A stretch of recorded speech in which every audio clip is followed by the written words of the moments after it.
¿Qué tal? Bienvenidos una vez más a La Daticueva, este espacio donde me dedico a tomar mate y hablar de libros de hip hop. Mi nombre es Juan Data, soy un periodista dedicado al hip hop, originalmente de Argentina, pero vivo en California hace ya 20 años. Hace un par de años publiqué un libro, se llama La evolución del flow, sobre mi historia personal con el hip hop argentino, y desde entonces uso este espacio para hablar de otros libros de hip hop relacionados a lo que estoy investigando, a los temas que me interesan, conectados con el hip hop, conectados con mi historia personal, o conectados con mi libro La evolución del flow, o el libro que estoy escribiendo ahora, que si todo sale bien saldrá hacia fines de este año. Hoy les quiero hablar de este libro que acabo de terminar de leer hace unos días nada más. Se llama Flip the Script, del escritor J. Griffith Rollefson.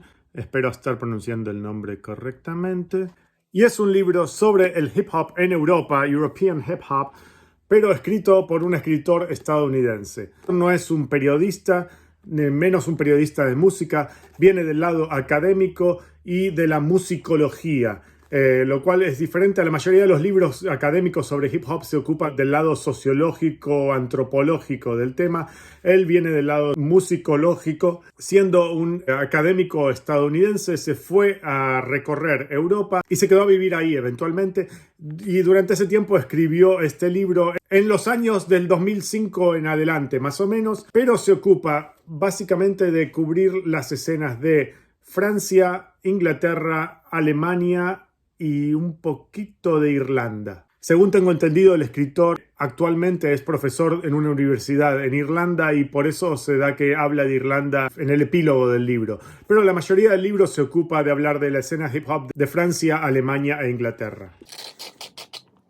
A mí, honestamente, me hubiese gustado más que el libro se enfocase más del lado antropológico o del lado de la industria. El estudio del lado musicológico es interesante, pero no es mi fuerte. También me hubiese gustado que hable mucho más de la historia. Casi no habla casi nada de la historia.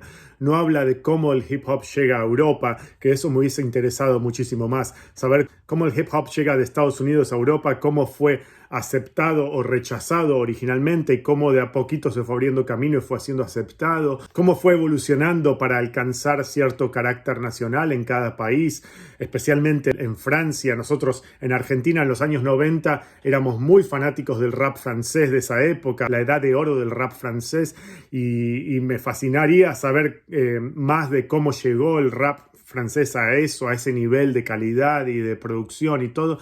Pero el libro no se ocupa casi nada de la historia, no habla casi nada de lo que pasó antes y habla de la actualidad del hip hop exclusivamente en el momento en el que el escritor está presente durante esos años haciendo su estudio de campo ahí.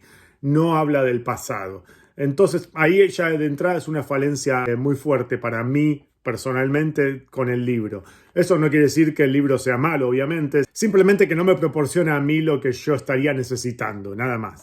Habla un poco del tema sociológico, antropológico, encarado por el lado racial, lo cual era esperable y necesario también, porque viniendo de un escritor estadounidense llegando a Europa, ahí hay ya de entrada un tema bastante controversial, que es cómo el tema racial es tratado de manera muy diferente en el continente europeo que en Estados Unidos. En Estados Unidos el hip hop es visto 100% como un fenómeno cultural racializado. ¿Qué quiere decir esto? Que está asociado a gente que se considera de un grupo racial marginal o oprimido, en este caso los afroamericanos y latinos.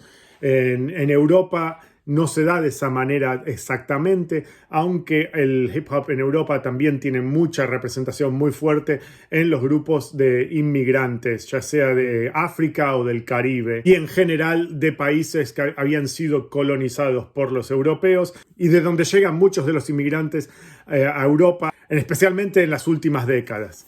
Entonces sí, el libro está muy entrelazado con las teorías del postcolonialismo, del anticolonialismo. De hecho, lo dice en la tapa, las políticas de la postcolonialidad. No sé ni cómo se dice en español eso, ya me falta el vocabulario, en fin. Pero se me hace muy interesante su punto de vista, porque al ser estadounidense yo entiendo de dónde viene, y al estar con los pies en la tierra en Europa, hablando frente a frente con todos estos artistas, consigue llegar a ciertos puntos que me resultan muy interesantes. Después de eso, cuando se empieza a enfocar en la musicología y empieza a analizar canción por canción, y las notas, los tonos que usan la canción y analizar las letras y las estructuras rítmicas y todo eso, medio que me deja interesar un poco. Hay partes del libro que honestamente me las salteé o las leí muy por arriba, porque a mí me interesaba más el lado humano y cultural de los artistas, no tanto el resultado final de sus obras. Hay que decir también que obviamente con cubrir esos tres países, Francia, Alemania e Inglaterra, nada más, uno no tiene un panorama claro ni completo de lo que es el hip hop en Europa. Si bien tiene ese apéndice al final donde se enfocan en el hip hop irlandés, que es muy curioso y me llamó mucho la atención, falta más trasfondo de los países más del interior de Europa, ¿no? Metete a analizar el rap de Bulgaria, de Polonia, de Suecia, de Finlandia. Y ahí ya sabemos bien qué es lo que es el hip hop europeo, ¿no? Es la impresión que me da a mí. También, obviamente, por cuestiones personales y lingüísticas, me interesa mucho el rap español y no lo toca en absoluto para nada, no va a España, así que ahí hay un hueco enorme. Pero al mismo tiempo yo ya estoy bastante más familiarizado con el hip hop de España, con la escena española, entonces no necesitaba saber tanto sobre el tema, pero me hubiese gustado saber cómo la ve un académico estadounidense del hip hop. Uno de los pasajes del libro que se me hizo más interesante es cuando habla de la escena de Inglaterra y se enfoca un capítulo entero en esta artista, M.I.A., que muchos creo que dudarían en considerar la parte del hip hop, por lo menos en el sentido más purista y ortodoxo del hip hop, de los 4 elementos y todo eso, pero no cabe duda que estuvo muy relacionada con el hip hop, que tiene muchos elementos de hip hop en su música y que cuando entra a Estados Unidos y tuvo un crossover enorme con la escena hip hop en Estados Unidos por la colaboración aquella que hizo con Jay-Z y T.I. de Swagger Like Us. Pero M.I.A. es un poco una anomalía en lo que es el hip hop europeo y que tuvo un éxito global que no lo tuvo nadie más de ese tipo, al punto de que se la considera un poco la cabeza de todo un género musical, lo que llaman el tropical bass o global bass, junto a Diplo y después lo que fue Major Lazer y demás. Ella fue un poco pionero de esa escena y que es una escena que a mí siempre me pareció fascinante y súper interesante, y las cosas que salieron de ahí a mí me volaron la cabeza en su momento.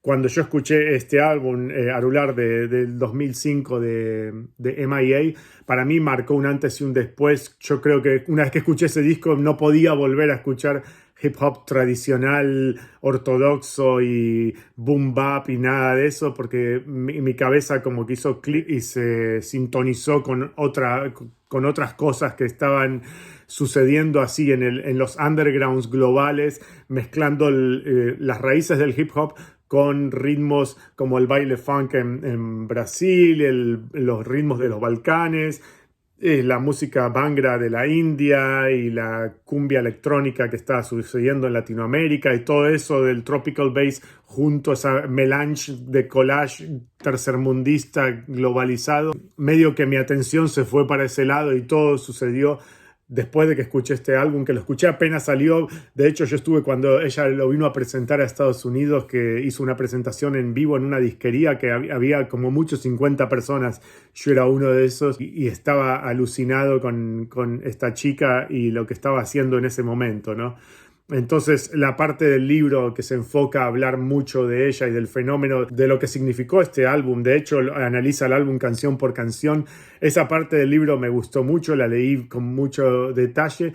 Pero cuando habla de otros artistas de Francia o de Alemania o de Inglaterra, que son artistas que yo no conozco, que nunca escuché en mi vida, la verdad que en algunos casos me dio un poco de curiosidad de ir a explorar a ver quiénes eran. Escuché una canción suelta de aquí y de otro, por aquí y por allá. Pero por lo general no me motivó mucho seguir investigando quiénes eran esos artistas ni meterme mucho en eso. Quizás por todo esto que les estoy diciendo y porque el libro es bastante largo y denso y escrito en un vocabulario académico, me tomó mucho tiempo terminar de leerlo. No es uno de esos libros que me leí en una semana. No, este libro me llevó mínimo 2 meses terminarlo. Pero bueno, Es un libro que si a la gente que me sigue, yo sé que entre los que me siguen hay muchos que están interesados en el hip hop por el lado de la investigación académica y que son escritores o antropólogos o musicólogos incluso.